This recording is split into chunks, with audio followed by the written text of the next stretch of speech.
Politics کی ہم بات کریں گے اور ہمیں کہا بھی جا رہا ہے کہ بس جلدی سے آگے بڑھیں کیونکہ بڑا کانٹینٹ ہے ہمارے پاس.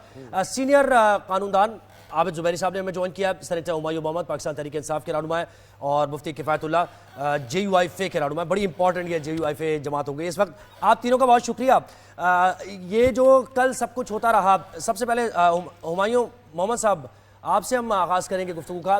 یہ کل جو سب کچھ ہوتا رہا آپ کیا سمجھ رہے ہیں؟ حکومت تو کہہ رہی ہے کہ وہ جوڈیشل ریفارمز لا رہے ہیں جو کہ بہت وقت کی اہم ترین ضرورت ہے. آپ اس کو اپوز کیوں کر رہے ہیں؟ میلافائڈی آپ کو نظر آ رہی ہے اس میں؟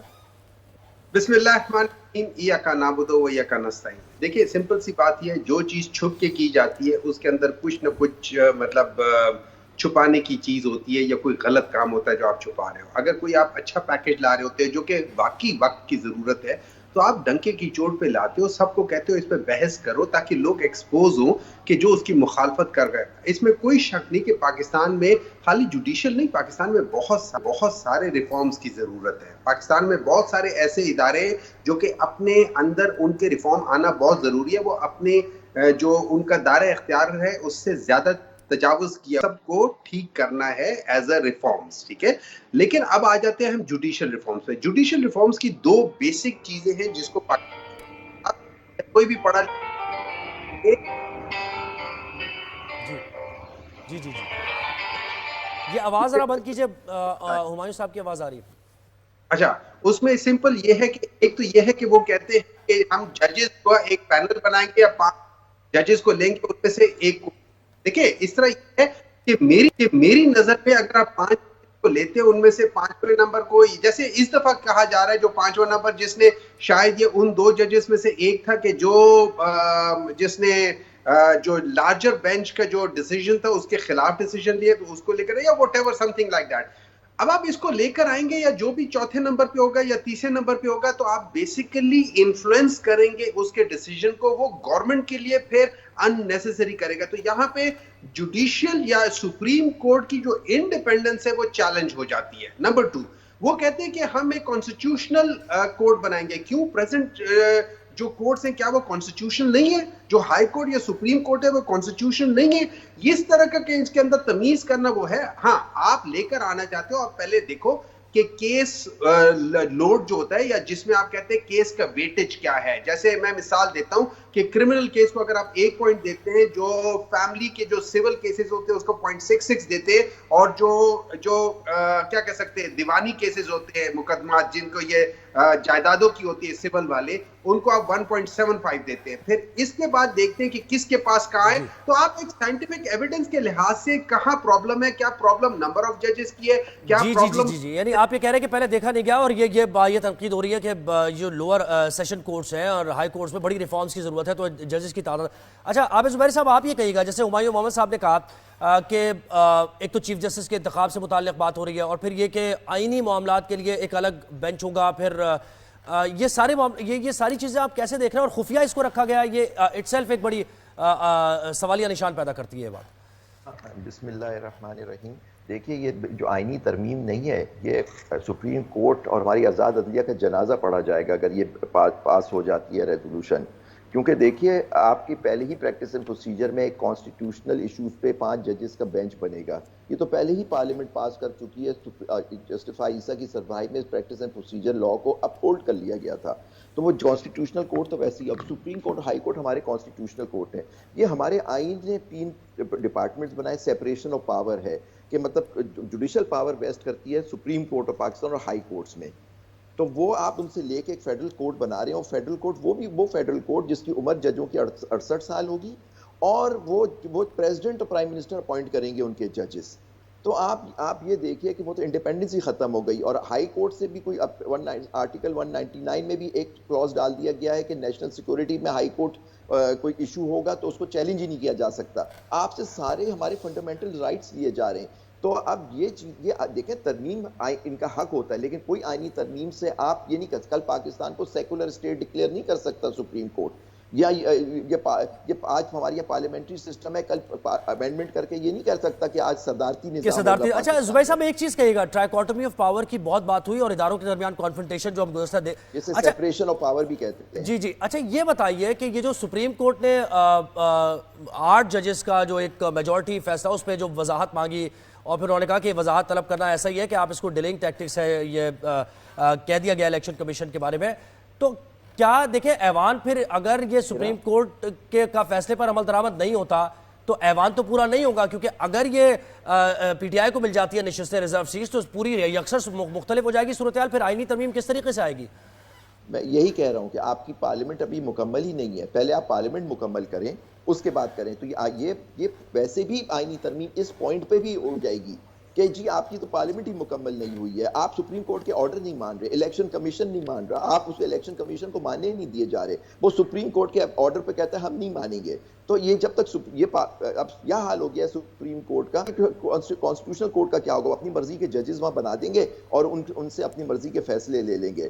سر یہ اس ملک کے اندر سب سے بڑا میں سمجھتا ہوں یہ ہماری عدلیہ کا 16 دسمبر 1971 ہو رہا ہے، اور جس میں ہمارا ملک 2 لخت ہو گیا تھا شکست کے بعد، ہمیں جو شکست ہوئی تھی مشرقی پاکستان میں، تو یہ بالکل وہی حال ہے، یہ بالکل غلط ہو رہا ہے، ان کے پاس پاور ہے ہی نہیں جوڈیشری سے پاور لینی ہے، فیڈرل کانسٹیٹیوشن کورٹ نہیں بن سکتا، ہمارا supreme court is the constitution. اب اس میں کیا کہا ہے آپ دیکھیے، اس کے اندر آرٹیکل 190 ہے جس کے اندر سپریم کورٹ کے آرڈر ساری اتھارٹیز میں بائنڈنگ ہوتے ہیں، اس میں سے سپریم کورٹ کا لفظ نکال دیا، صرف فیڈرل کانسٹیٹیوشنل کورٹ رکھ دیا ہے، سپریم کورٹ کو کیا کر دیا، چیف جسٹس آف پاکستان جو ہوں گے ان کی کوئی ویلیو ہی نہیں ہے، مطلب چیف جسٹس، تو یہ دیکھیے یہ بہت اس ملک کے ساتھ کھلواڑ ہو رہا ہے، اس کو اور آئی ہوپ کہ یہ پریویل کریں اور یہ چیلنج ہونا چاہیے اور اس کے اوپر رکنا چاہیے، کیونکہ یہ چیز اور وکلا اس میں متحد ہوں گے کہ یہ اس طرح سے ہم نہیں ہونے دیں گے، کیونکہ آپ دیکھیے جو سب کچھ ہو رہا ہے یہ پیچھے کوئی اور ہے جو ان کی۔ جی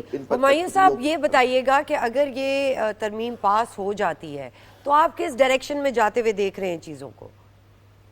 دیکھیں اگر یہ سب سے پہلے تو میں یہ سمجھتا ہوں کہ جے یو آئی اس کو پاس نہیں کرے گی، ان کے اوپر ایک بہت بڑا ایک مورل اوبلیگیشن ہے، ان کی جو ووٹر سپورٹر ہے وہ، اور یہ یاد رکھیں اگر مولانا صاحب اس کو دیکھ لینا کہ جب وہ پرو اسٹیبلشمنٹ نظر آئے تھے، ابھی سامنے نظر آئے تھے پچھلی حکومتوں میں، تو ان کے ایک دم ووٹ کم ہو گئے تھے، اسی طرح باقی ان کو کرنا چاہیے، لیکن جو اصل چیز ہے جو میں یہ سمجھتا ہوں کہ آگے کیا ہوگا اگر یہ پاس ہو جاتا ہے، آگے بہت زیادہ پرابلم شروع ہو جائیں گی پاکستان کے اندر، آپ دیکھیں گے وکلا موومنٹ شروع ہو جائیں گے۔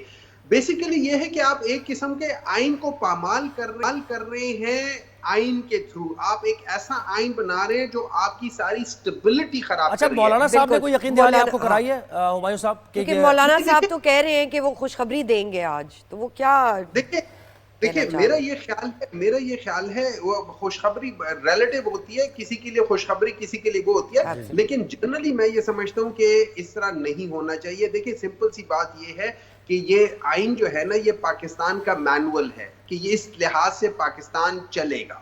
اگر آپ نے مینول کے اندر 20 شکوں کے اندر چینجز لا رہے ہیں بغیر بتائے لوگوں کے ساتھ، بغیر ڈسکشن کے، یہ تو آئینی ترامیم ہے۔ اسحاق ڈار صاحب نے پرسوں سینٹ میں کہا تھا کہ ہم لوگوں نے جو چارٹر آف ڈیموکریسی تھی اس کو لکھنے میں 4 سال لگائے ہیں، آپ اپنے چارٹر آف ڈیموکریسی لکھنے میں 4 سال لگا رہے ہیں اور آئین کو چینج کرنے میں 15 منٹ لگا رہے ہیں۔ کیا آپ لوگوں کے دماغ میں کچھ چیز کام کرنے والی چیز ہے یا نہیں ہے؟ زبیر صاحب آپ کہیے گا کہ یہ جو آئینی ترمیم ہے، ٹھیک ہے قانون سازی تو ہو جاتی ہے، ہوتی رہی ہے، لیکن آئینی ترمیم کے لیے آپ یہ سمجھ رہے ہیں کہ اتنا ہیسٹ کہ آپ سنڈے کو آپ پارلیمنٹ بلا رہے ہیں اور پھر کیبنٹ کا اجلاس بھی نہیں ہوا ہے، وہ بھی ہو جائے گا، کمیٹی میں بھی چلا جائے گا اور پاس بھی ہو جائے گا، تو آپ کو کیا لگ رہا ہے یہ کیوں اتنا جلد بازی میں؟ جیسے ہوتی ہے آپ دیکھیے نا، بلز پڑھے جاتے ہیں، نہ سلیکٹ کمیٹیز کو جاتے ہیں، آج آتا ہے اسی وقت سینٹ پاس کرتی ہے، نیشنل سے پکڑ صدر صاحب سائن کر دیتے ہیں، تو یہ تو ایک مذاق ہی بن گیا ہے جس طرح سے قانون سازی ہو رہی ہے، نہ ہمارے یہاں بل پڑھا جاتا ہے اس پہ آبجیکشنز ہوتے ہیں سب۔ جی آواز آ رہی ہے آپ کی؟ جی آ رہی ہے بالکل۔ جی بتائیے۔ جی تو آپ یہ بتائیں کہ اس کے مطلب آپ جو قانون سازی کا طریقہ، قانون آپ کی ابھی پارلیمنٹ ہی مکمل نہیں ہے، ریزرو اور سپریم کورٹ کا آرڈر آ چکا ہے کہ یہ سیٹیں ایک جماعت کو دی جائیں، اور وہ اس جماعت کے پھر اس کے حساب سے ریزرو سیٹیں دی جائیں, جب پارلیمنٹ مکمل ہو اس کے بعد کی جائے. یہ سب اس لیے ہو رہا ہے کہ تاکہ یہ جلدی سے کانسٹیٹیوشنل کورٹ بن جائے, سپریم کورٹ سے پاور لے لی جائے. اب آپ دیکھیے چیف جسٹس ہمارے جو فائز عیسیٰ صاحب ہیں, انہوں نے کہا تھا بھی ہمیں گیٹ کیپر نہیں ہے پارلیمنٹ کے, لیکن اپنے کورٹ کے تو گیٹ کیپر ہیں. آج سپریم کورٹ آف پاکستان کو ختم کیا جا رہا ہے. آج سو موٹو لینا چاہیے تھا ان کو کہ یہ اپنے ججوں کو کمیٹی کے ساتھ ملا کے, جو کمیٹی تو یہ تو 184(3) کا بھی اختیار میں کر رہے ہیں نا, وہ تو 184(3) کا اختیار بھی 184(3) وغیرہ سب چلا جائے گا. صرف سپریم کورٹ آف پاکستان جو ہوگا وہ صرف اپیلیں سنے گا, آرڈرز وغیرہ ہائی کورٹ کی, وہ کانسٹیٹیوشنل ایشوز سنے گا ہی نہیں. وہ کانسٹیٹیوشنل کورٹ بن رہا ہے اس کے لیے, ہائی کورٹ سے بھی اپیلیں آ جائیں گی اس پروپوز کانسٹیٹیوشنل کورٹ میں. سر یہ بالکل پاور لی جا رہی ہے, اور وہاں ججوں کا اپوائنٹمنٹ کا طریقہ آپ دیکھیے, وہ ایگزیکٹو ٹوٹلی کنٹرول کرے گی. پورا طریقہ کار اپوائنٹمنٹ کا کر دیا, اس میں ٹوٹل کنٹرول اپنا لے آئیں کہ جی ہاں پارلیمنٹ کی کمیٹی اپوائنٹ کرے گی ججز اس کانسٹیٹیوشنل کورٹ کی. وہ کس طرح سے یہ ہو رہا ہے. تو محمد صاحب آپ بتائیے گا کہ ممکنہ طور پر کیا مقاصد ہو سکتے ہیں. سیلینٹ فیچرز ہیں کانسٹیٹیوشن کے, یہ نہیں لیے چینج ہو سکتے. جی ممکنہ طور پر کیا اس کے مقاصد ہو سکتے ہیں, اور آپ اس کے لیے کوئی جائیں گے سپریم کورٹ لے کر درخواست, اگر یہ ہو جاتا ہے پاس تو؟ یہ تو ڈیفینیٹلی چیلنج ہوگا. خالی پی ٹی آئی نہیں, ہر ایک چیلنج کر لے گا جس کے اندر بھی تھوڑا سا عقل ہے کہ یہ ٹرائیکوٹمی آف پاورز کو بالکل چیلنج کر رہے ہیں. لیکن یہ کر کیوں رہے ہیں؟ دیکھیں یہ بیسیکلی یہ کر رہے ہیں کہ یہ کنٹرول فریک بننا چاہتے ہیں. بیسیکلی اب یہ قانونی طور پہ جج کرا لو والی بات ہے, جو پاکستان میں ہوتا ہے نا کہ جج کرا لیں گے اسی, اب یہ وہ واقعی جج کرانے والے کانسٹیٹیوشنلی, گورنمنٹ جج کرا لے گی سپریم کورٹ کا, اور وہ سارے فیصلے ان کے حق میں کر دے گا. اور تو پاکستان میں یہ لیگل ہو جائے گا کہ یار میں نے ڈائریکٹلی جج کرانا ہے. نمبر 2, میں ایک کمنٹ کرنا چاہوں گا, یہ جو کہتے ہیں آرٹیکل 63A کے لحاظ سے, دیکھیں سمپل سے ایک مثال دیتا ہوں. Article 63A is preventive and punitive. Preventive کہ کوئی فلور کراسنگ نہ کرے, پیونیٹیو کرے تو اس کو سزا ملی جائے. بالکل اسی طریقے سے جیسے اگر کوئی چور چوری کرتا ہے, جب آپ اس کو پکڑ لیتے ہیں اس سے ریکوری بھی کرتے ہیں اور اس کو سزا بھی. مفتی صاحب یہ بتائیے کیا خوشخبری دینا چاہ رہے ہیں مولانا صاحب؟ کس کے لیے خوشخبری ہے؟ کس کے لیے خوشخبری ہے؟ یہ اتنا بڑا سرپرائز کیوں ہے؟ بسم اللہ الرحمن الرحیم. ہمارا کام ہے لوگوں کو چھوڑنا, جی تو ہم ایک جڑی بات کریں گے جو پوری قوم کے لیے اچھی ہے. اس میں اپوزیشن اور حکومت کا جو تصور ہے وہ ختم ہو جائے.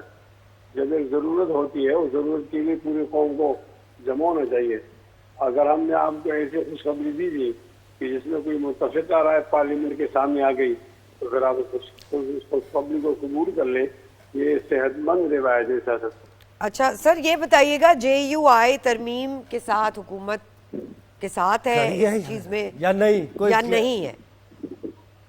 تو آپ کو نہیں پتہ چلا, اتنا زیادہ ہنگامہ ہوا, لوگ آئے اور گئے, ہم نے تو نہیں مانا ان کو. جی ہم اب بھی ترمیم کے حق میں نہیں ہیں. نہیں ہے, ترمیم کے حق میں نہیں ہے.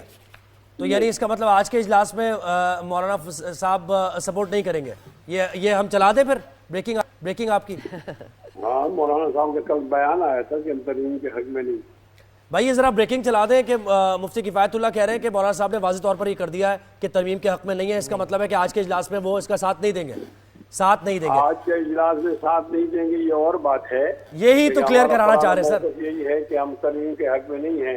اب وہ لوگ لگے ہوئے ہیں, باتیں کر رہے ہیں, میٹنگیں چل رہی ہیں نا. تو مقصد تو اجلاس کا ترمیم ہی ہے سر, ترمیم ہی تو لانا مقصد ہے, جو آپ سے میل ملاقاتیں ہو رہی ہیں, اور تو کوئی وجہ ہی نہیں ہے. ان کی کوئی بات مان لی جائے, اس کے اندر ان کی ترمیم شامل کی جائے اور اس کو متفقہ کر دیا جائے, تو اس طرح جملہ کہنا ٹھیک نہیں ہوگا. البتہ یہ جملہ ہے کہ ہم اصولی طور پر ترمیم کے اور ایکسٹینشن کے حق میں نہیں ہوتے. تو آپ نے اپنے سجیشن مشورے دیے کہ کیا اس میں مزید امینڈ کر دیا جائے, تو پھر ہم ساتھ دیں گے. تو لگے ہوئے نا, وہ لمبی چوڑی میٹنگیں چل رہی ہے نا. آپ چیف جسٹس کے انتخاب پہ کوئی بات کریں گے آپ کے, وہ جو وزیر اعظم کریں گے, یہ بھی ترمیم ہے اس میں کہ 3 ججز میں سے سلیکٹ کریں گے؟ میں کہتا ہوں یہ تمام چیزیں میٹنگ کے اندر کی باتیں ہیں, آپ اس کو کیوں کھولتے ہیں؟ ہم یہ کل سے لگے ہوئے ہیں نا, کوئی مسودہ ہی نہیں دے رہا ہمیں. اگر ہاں تو یہی بات ہے نا, جب آپ کو ٹی وی پر پہلے اس کو شائع کر دیں گے, اس کی اہمیت تو ختم ہو جائے گی. اچھا یہ صحیح بات ہے کہ ترمیم کوئی آ رہی ہو پارلیمنٹ میں اور اس کا مسودہ خفیہ رکھا جائے, کسی کو پتہ ہی نہ ہو, ڈیبیٹ بھی نہ ہو؟ خیر یہ تو آپ سمجھتے ہیں ہمارا ترمیم کیسی ہوتی ہے اور کس طرح ہوتی ہے اور کون لوگ لاتے ہیں, لیکن یہ ساری باتیں اپنی جگہ. اس وقت جو معاملے چل رہے ہو یہ اس آئینی ترمیم کے بارے میں ہمارے مشورے دونوں اطراف پہ جاری ہے. ہم کوئی متفقہ صورت سامنے آ گئی تو اس کے ساتھ دے دیں گے، اور حکومت اور اپوزیشن کا الگ الگ کوئی موقف ہوا تو پھر ہم اپوزیشن کے ساتھ رہیں گے۔ اچھا، یعنی حکومت اور یہ اپوزیشن کا الگ الگ موقف ہوا، وہ نہیں ایک گراؤنڈ پر آئے تو آپ اپوزیشن کا ساتھ دیں گے۔ چلیں یہ بریکنگ چلا دیں بھائی، یہ تو ایک بریکنگ حتمی طور پہ بات کر دی ہے مفتی کفایت اللہ صاحب نے۔ بہت شکریہ مفتی صاحب، آپ نے وقت دیا۔ سینیٹر ہمایوں محمد صاحب ہمارے ساتھ پاکستان تحریک انصاف کے، اور سینئر لائر قانون دان عابد زبیری صاحب نے وقت دیا، قانونی جو اس کے پہلو ہیں اس کو اجاگر کرے تھے۔